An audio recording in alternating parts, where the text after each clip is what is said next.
I'm a single mom and I'm rageful, right? You know, I'm bad. I'm mad. I have a 17-year-old daughter and I don't like that bitch. Can I say that? I love her, but I don't like her. I mean, I can't say that at home. It's considered child abuse, right? Hey guys, thank you so much for tuning in and now during quarantine watching us on YouTube as well. I want to welcome such an incredible person, performer, comedian. Please give it up, Aida Rodriguez. Pop on, pop on. Hey, I'm trying to keep the Come keep closer. Come closer. I'm so happy to have you, and I'm so appreciative because I'm glad to you be here. are an awesome human being and performer. And what I love so much about you, and then you're going to say a big fat hello, is that you're a comedian because you base it all from your pain pit, which I talk about in my book, is now your power pit, which allows you to go from the truth. And I believe everything should come from the truth. And you are so truthful and real. And that is why you are so incredibly funny and successful and vibrant. And I appreciate that. And I just want to shout that out to you and to the world who's ever listening to this. So, hi. Hi, thank you. I received that. I appreciate it, and I believe that I believe in the laws of attraction. So I know that there's a reason why I came to you, and it's because you are all those things and then some. So, and I missed you. I missed being in class with you because I miss too. I miss you too. you made me cry. We had a breakthrough in that class. You said you can't feel emotion. I went, I think you can. Yeah, you did. Yes. And it's so beautiful because guess what? And we're going to talk about your life, but for all people who are out there who are comedians and want to be actors too, if you can do comedy, you can definitely do drama. So you have all the Yeah. tools necessary. But anyway, okay, so let's talk about your life. People that following you that are going to listen to this know a little bit about you, but my viewers don't necessarily know about your path. And as a comedian, so can we just address how it all began for you, just in little increments? Sure. So comedy started for me. So I came here to be an actress. I came here with a script that I wrote that made it to like the final cut of the Sundance Writers Lab. And that was what made me move to California. And I was like, I'm gonna make it. I didn't know that there was a journey long that was gonna be a long journey ahead of that, beyond that. But I came here to be an actress, but I had always wanted to be a stand-up comedian. Since I was little, my mom said that I used to grab the broomstick and I used to tell jokes and entertain the family. And I was doing a radio show for Jamie Foxx, and he had his own radio network, and I was on there, and they kept telling me, "You are a comic. You're a stand-up comic. Like the your cadence, the things that you say, your point of view, you're very much a comedian." So I was challenged by Chris Spencer and a guy named Speedy to go on stage. And I went on stage twice. The first time I went on stage, I did really well. And I was like, I don't know about this. Like the second time I did really bad. And that was what said, oh, I want to do this. And I can do this. I know I can do So it. go with the negative to push you to the positive. You know what? It was like, it felt like a challenge. And it being easy made it seem not real, not valuable to me. But when I realized that stand-up comedy was hard, and it had nothing to do with being a funny person, it had to do with a skill set. Then I realized, oh, I want to do this. I want to crack this nut. I really want to do this. Let me just interject. How did you get that radio job? And then I want to talk about what is that skill set for comedians and doing stand-up. So the way I got that job was they saw me. Where did they see me? I had a conversation. I was my girlfriend had a birthday party, and she had a roast, and I had never done anything. She asked me to roast her alongside all of these comedians, and I was very intimidated because I was like, I don't know what a roast is. I don't know what, but I was the highlight of the brunch because it was just raw. It wasn't calculated. It wasn't choreographed. It was just rawness that people were responding to. And then one of the guys was like, hey, can you come do this radio show? Like, I like the way you think. You got a point of view. And that's how I ended up on the radio show. Oh, that is crazy. Okay. So now let's address, what is that skill set? I mean, you can write good material, but what else? So comedy is about a lot of things. I think, like, Yes. so there's definitely a technical skill set where you need to know how to write a joke. And that's not just saying something that's funny, but understanding that there's a structure to it, just like a script. There's structure to a joke. You understand that there's a premise, there's a punchline, there are, tags. Like there's actually a format that in which you write jokes. Some people are joke tellers and they do one-liners. Some people are joke tellers and they're a little bit, they're a little bit more long-winded. And then there are people who are like me, who are storytelling comics, who tell stories. Like George Carlin was more of a storyteller, and Richard Pryor.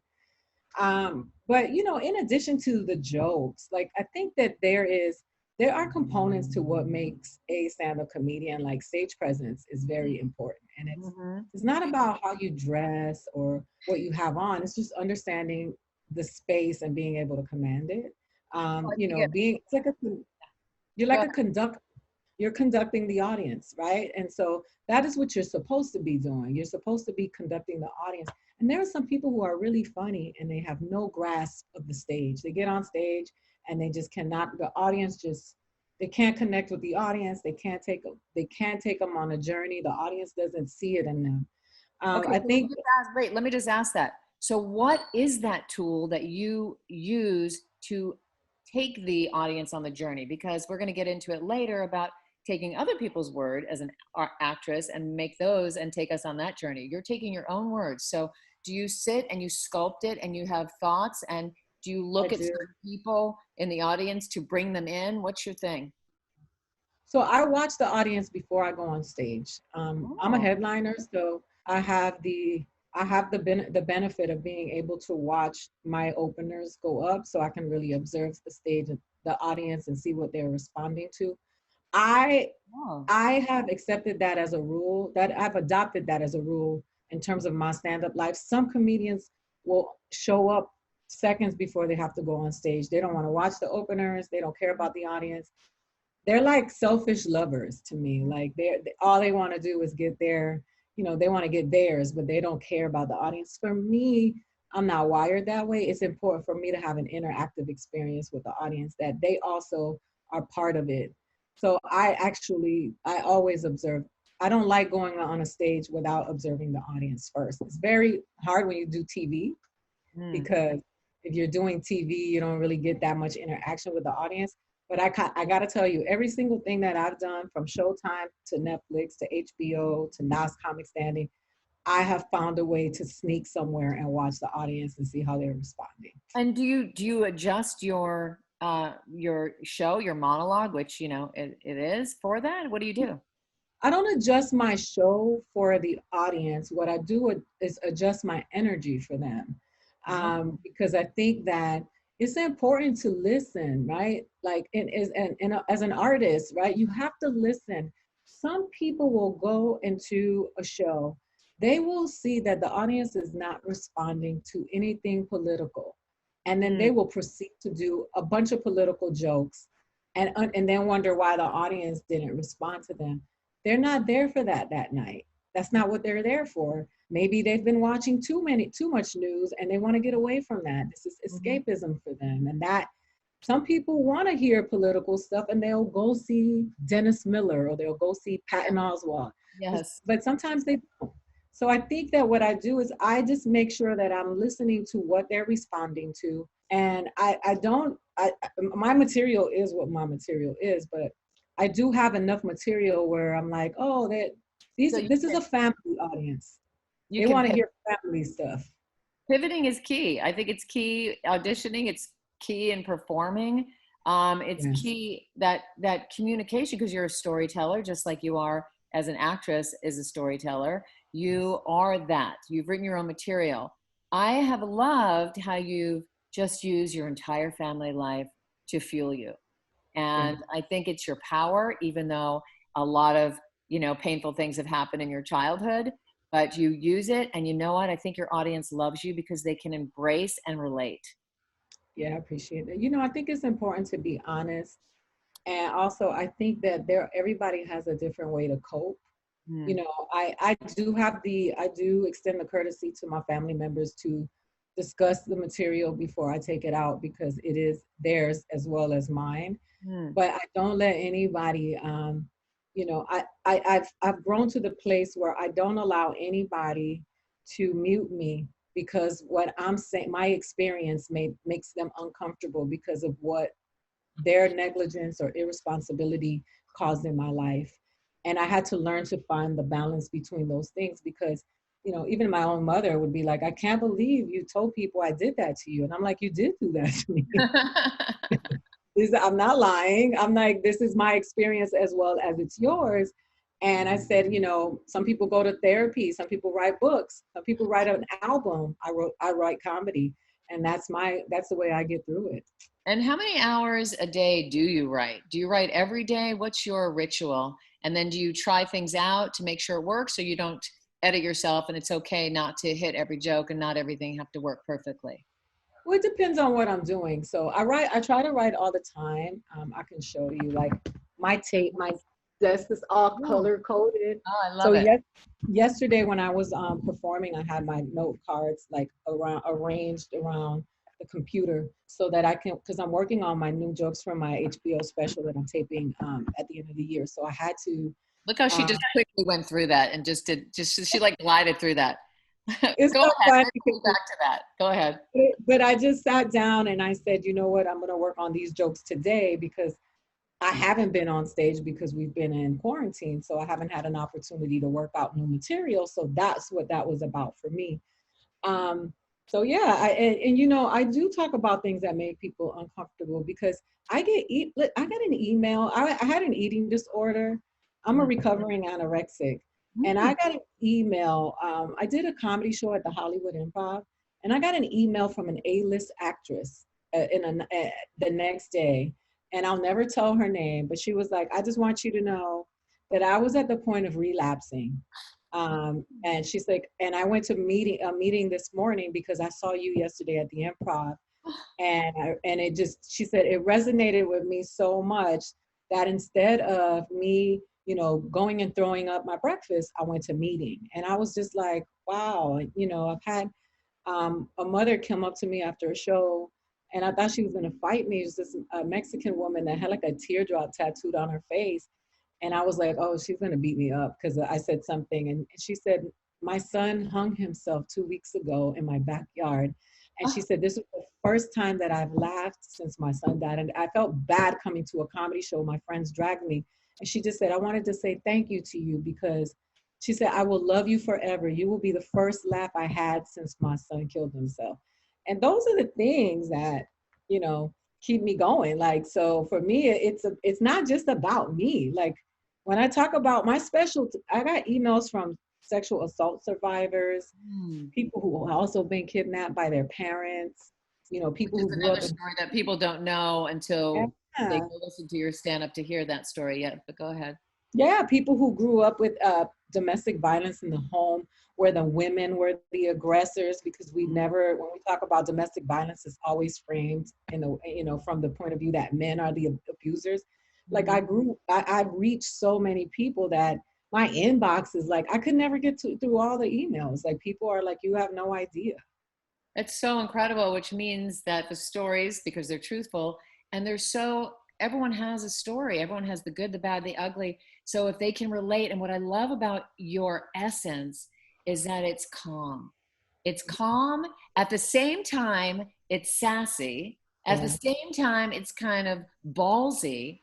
At the same time, it's just got a beautiful aura around it. So it makes it so accessible. Like, you haven't pinned yourself with an attitude. You've actually, when I see you and I'm working with you, there's an openness of like a vessel. So I think that really resonates with audience. And so the words are really heard clearly, and you don't like make a judgment on the words. Well, you know, I have a lot of jokes. I have notebooks upon notebooks on my desk of jokes that I've written. Before I take the joke out, I always ask myself, does this come from a place of love, of revenge, or hate? And if it comes from revenge or hate, I table the joke, even if it's funny. because I don't want my jokes to be out there at the expense of another, because I'm hurting, I'm going to hurt another person or a group of people. So it always comes from a place of love. Even when I talk about race, it's not because I hate white people, it's because I love all people. And I want to get to the place, like my brother is married to a white woman. I have a nephew that's blonde with blue eyes. His name is Benjamin, and he adores me. He's my nephew. He's my brother's son. So Yes. that's my nephew, and so for me, it's like the things that I talk about, even though they're rooted in truth, they come from a place of love. And I do not, even the joke about my stepfather who abused me and got beat up. My brother and I had a battle about that joke, because that joke is about his biological father. He's my stepfather. And I had to take my brother's feelings into consideration before, because he's a human being too. But I tabled that joke for years, because when I first started telling the joke, I was telling it from a place of rage because I was so angry with him. I did not give that joke to the public until I was able to forgive him and move past it. And then it came from a place of love, which is why I think it resonated with so many people, because I don't hate him. Actually, I do love him. I've forgiven him. And he's stuck in Cuba right now because of this quarantine. Right. And I call my sister every couple of days to see where he is and how can I help. But I had to get to that before I gave that joke, because if the joke came from the wrong place, it would feed the wrong things. I just have to say that is the most valuable piece of information that I've ever heard about a comedian to tell everybody. And I hope people out there who are listening, who are writing, really take that into consideration, because I think that is why you're so likable, and that's why it all works. 100%. Now, let me ask you this. How has this quarantine wreaked havoc on your life and transformed everything? And I'm sure there's a sadness, because I know when you were coming to my studio to work, you were always traveling. You have a big traveling career. And so what are all these feelings? What are you doing with them? And how has it affected you? Honestly, That's a lot of questions. honestly, I cannot lie. It came with such, I'll be really honest with you. The only thing I miss is going to your class. What? Yeah, Stop because I promise you. I feel like the stand-up, because I feel like I was making like progress with you, and my stand-up was getting in the way. And I love stand-up, but I feel like the touring had, so I just believe in the universe. I believe that everything happens for a reason. When my last stand-up gig, I broke my wrist and my Yes, elbow I remember you wrote me and you're like, like ice.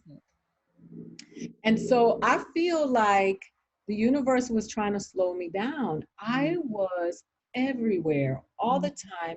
And then one thing that I started feeling with you, because I have worthiness issues, right? You know that. We talked about it, right? So I have these worthiness issues. So a lot of jobs that people present me, I would just take them because I'm like, I got to take this job. I got to take this job. And I was overworking myself, devaluing my art, and overextending my instrument, because as a human being, it was just so much. So the quarantine just hit right in the right time, because I broke my wrist and my elbow.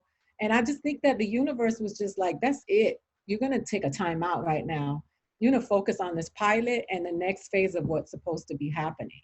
that is the nicest compliment you've said to me. I missed the class because I was like, and I went, and I'm not gonna, I was out of touch because I went into a deep, deep depression. Yes. And I disconnected from everybody. People thought it was me doing my social media. I had somebody doing it for me with old videos and stuff like that.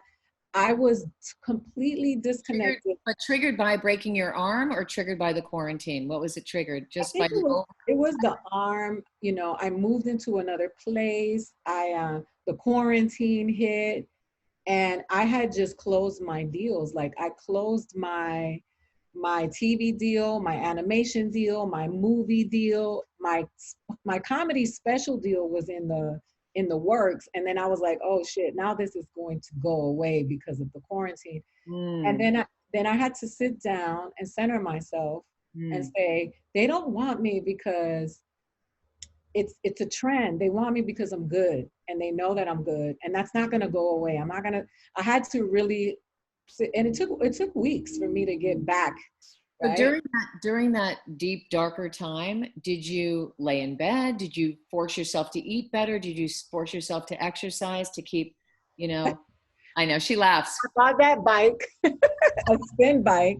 I got Peloton, and I started working out because I wanted to. I kept complaining about. So I have to be very careful with dieting and working out because I am a recovering, person with self-destructive eating habits. So I had to say, because I go through these extremes, I'll get too extreme or one way or the other. And finding balance, like I want to be a certain way, weight and look a certain way when I'm on camera, because that's how I like the way I look. But then I had to sit down and chart that path to that, which in a healthy way, which is something that I have to do. It's not second nature for me because, I've been on Xenadrim, I've been on, anabolic steroids. I've done every single diet, from the cabbage soup diet to. I don't even know what that is, but okay, yes. Self-destructive stuff, but I've done clenbuterol, I've done, everything you can imagine that someone does to lose weight. I've done them all. So I have to always sit down and say, hey, okay, so what's the plan here? What are we doing? And for me, that was how I sat down and I said, I got the bike, I started spinning, and I said, I'm going to get ready for TV, because the truth for me is that TV is what's next for me. And that's what's going to help my stand-up career, because once I get on television regularly, then my touring changes. I get better venues. I don't have to go out as much. And it's just part of the steps. And I wrote it down because that's what I wanted. In my vision board, it was, I want to start doing theaters. And the step to the theaters for me is a television show. So and we're going to cut to right now and talk about what that is. So you wrote a show, you sold a show. It was getting ready to go into production. What's going on? So we just had notes. I've been getting notes from the producers. I have another note session tomorrow with the other producers. Before you just say that, because people listening are going, what does that mean, a note session? So you wrote a show, you sold a show. Let's talk about that process. I'm getting off the depression pretty quickly. I'm going into. Yes. That's how I roll. All over the place. That's what you do all the time. You take it, you get that negative out of there quick. It's good to hear, though. It's totally good. And you got yourself out of it. So now I heard that. I keep coming back. Yeah. What? No, so we sold the show on a pitch, right? We sold the show on a pitch. We went in and pitched the show. We gave them the idea for the pilot. They said yes. So then we went. I just want to ask, how does that happen? You get an appointment, you walk in, you talk about what the show is, and in the room they go, yes, we're going to buy it? So, I've always wondered. Okay, so the way that one worked for us is they didn't buy it in the room. They bought it in the room, but we didn't know. They knew they wanted the show because that afternoon they called the agent and they said, we do want it. Some people will tell you in the room, we're going in. I sat down with my showrunners, who are also writers, and we talked about, for weeks, we talked about the concept of my show, what my show wanted, what I wanted my show to be. My challenge with my show was that I had quite a few people trying to do a show with me, but they were trying to make me do one particular show. So they either said, you're going to do your origin story or you're going to do your story now. I wanted to do both, right? And they kept telling me that I couldn't do both. Then I saw Amazon's Homecoming with Julia Roberts, where they have 2 timelines going on at the same time. And I said, of course I can do it. Like, why can't I do it, right? They did it here. And so I sat with my showrunners and I said, this is what I want to do. So they met me where I was, and we went and pitched the show with 2 parallel timelines.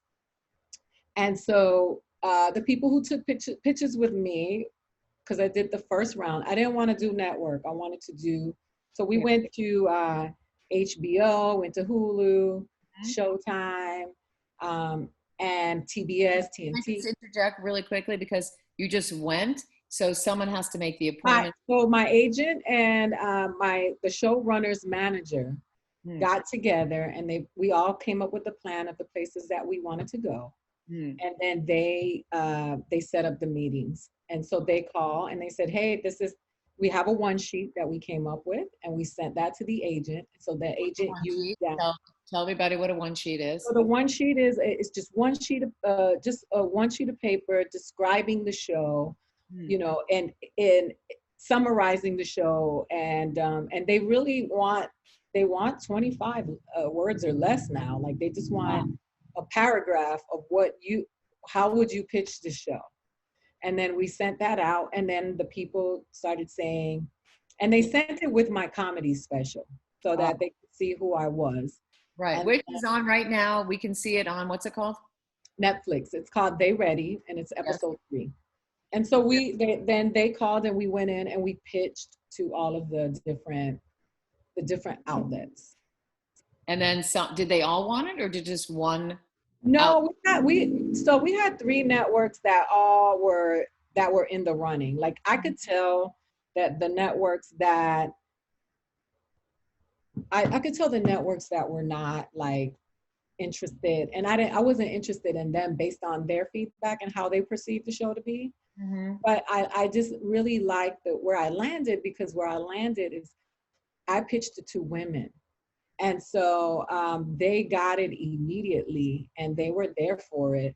Whereas everywhere else I went, there was always a man in the room who would bring a person of color or a woman with them to also hear the pitch. And it was like, here's my token person, as opposed to where I went, it was the women. The women were the... Okay. You talk about not feeling worthy and running around, but it seems like you're feeling very worthy, and you stuck to your belief system of what you wanted your show to be, and you didn't let anyone sway you.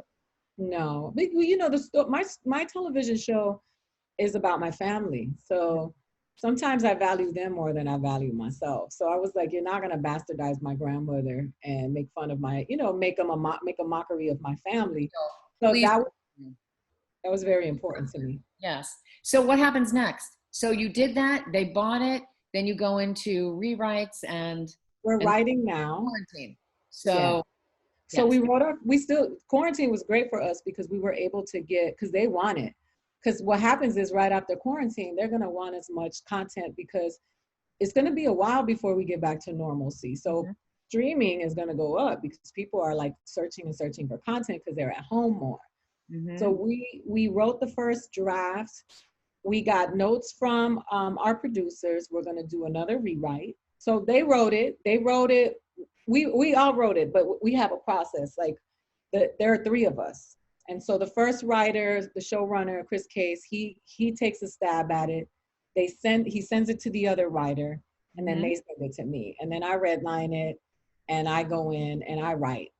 And what happened was, they sent me a script, and I just sat down and said, you know what? I'm going to write all the dialogue. So I went in and I wrote all my own dialogue, because it's in my own voice. Totally. And then I made some changes about the story, because I felt I did so much writing on my script that the executives at the network were like, wow, we didn't realize that you could actually write, because most comedians just put their names on the script and the other people write it. But they were crazy, because you guys are writing your own shows all the time in order to be a stand-up comedian. Absolutely. So it was, but to adapt to that particular format can be challenging for some people. And we just, so now we're going to turn it into the network, but we're going to do another note session tomorrow, which the other producers will chime in, and then we'll go back and do another rewrite, and then we'll send it to the network. It's very exciting. So, because we don't know what the world is going to hold in the next 6 months and how to film it, they'll wait until this is over, or will they do some kind of... They're preparing for shooting. Like, the studios they're going to want to make people sign waivers, from what I understand, but I also know they're going to have a testing system in place, and they're probably going to start having some controlled sets so that they can get some stuff. It's very exciting. I'm so very, very proud, and I cannot wait to work on it with you. I know. I'm excited about that. Just bring out the best in you and your essence, which you bring wherever you go. But it is an adjustment, and we can talk about that for a second. It is an adjustment doing your own words versus doing somebody else's words. And you have gone in for things and auditioned for things, and it's a big adjustment when you're making those words come from your heart as you do your own words. So what advice would you give to some stand-ups out there who are writing stand-up and have the dream to be actors as well? Because I think all performers want to eventually do both if they're starting in. When I learned, I came here as an actress, and the first job that I booked, the first audition I went on when I got signed by Agency West when I first got here, and I had to do a monologue, and they signed me, and then the first audition they sent me on was an independent film, and I booked it. Oh. And I feel like when I started doing stand-up, I became a worse actress because I felt like I did, because you're practicing so much just being yourself that it's almost a battle when you have to become somebody else or bring yourself, because you don't have to become somebody else. You just bring you to this new world. You bring yourself to the imaginary circumstances. And of course, sometimes you have to fill in blanks that are not connected to you, of course. And because we do write, we're so resistant to other people's words, because we're like, who wrote this? This is horrible, because television comedy is so different, right? And as you learn in your class, there's a difference between multicam and Singlecam, and there's a difference in the tone in both. And I personally, I did an industry showcase, and they were all dying laughing because I said, just first of all, so that you guys know, I'm single camera premium cable. Like, I was like, so anybody who's here from, that wants me to do multicam, network TV, please see the exit. And they all started laughing because I was like, I know who I am and you do too. So let's not even play that game. But oh my God, that's what makes you so awesome. Okay, before I'm super excited. Let me just say, if you want to watch Ida right now, you can watch her on Netflix on her special. You're having another special come out. Your show is going to go into production. It feels like everything's on the upswing for you. And I'm so incredibly happy for you and proud that you're in my world too. Hey. It makes my heart smile. And I adore you so much. I adore you too. Thank you. And of course, all my classes are online right now. So get your little butt in there. I'll be here Friday. Remember? Yay. Okay. Don't forget. Give me 3 things of advice you would give to young actors or comedians out there to keep them on that positive path, to keep them in that productive place. Some kind of advice. So I always say, I have my rules. Like, one is go as you, because you will eventually show up anyway. I love that. That's not, so many people are out there doing their greatest impression of what they think an actor is, their greatest impression of what they think an entertainer is, because they watch a Kardashian or they watch, a TV show. Just be yourself, because people gravitate, they buy you and then they buy what you're selling. That's what a good salesperson is. So go as you. You will show up anyway, and that's more embarrassing. If you just go as yourself, you can win as you. The other thing I will say is there are no shortcuts to greatness. There are shortcuts to fame. There's shortcuts to getting rich, but there are no shortcuts to greatness. So even if you book a movie and, you get the shot because your father knows the cousin of somebody at a studio, that doesn't guarantee you greatness. And if you get that opportunity and you don't show up for it, all it does is expose you for being bad. So work on your craft, because there is no getting around the work that goes into being great. And I think people confuse the work that goes into being great and the work that goes into being famous as 2 different things. You can have all the likes on Instagram and people will still whisper behind your back and say, she's garbage. Like, you want your peers to respect you, just like the wide receivers in the NFL want to be respected by the other wide receivers. You want your peers to know that you show up. Look, I have a lot of famous friends, but when Regina King shows up, people know that she's coming to work. And there is something that goes into her saying, I'm going to get an Emmy, I'm going to get an Oscar because of the quality of my work, as opposed to being the it girl for a minute that people will forget and replace. So work on your craft. And the third thing I will say is, there is nothing in the world that you can accomplish that you cannot accomplish that no, there's nothing you can accomplish by being a bad listener. And if you want to be a good actor, you want to be a good comedian, you want to be a good musician, a good performer, all of the great people know how to listen to others. Because what happens is that vanity and ego, once you start elevating, makes you think that you are always saying the right things and people want to hear you talk. But there's so much power in being able to shut up and listen to others that you will That's what learn. my husband says. And you will learn and you will grow and you will conquer if you know how to listen.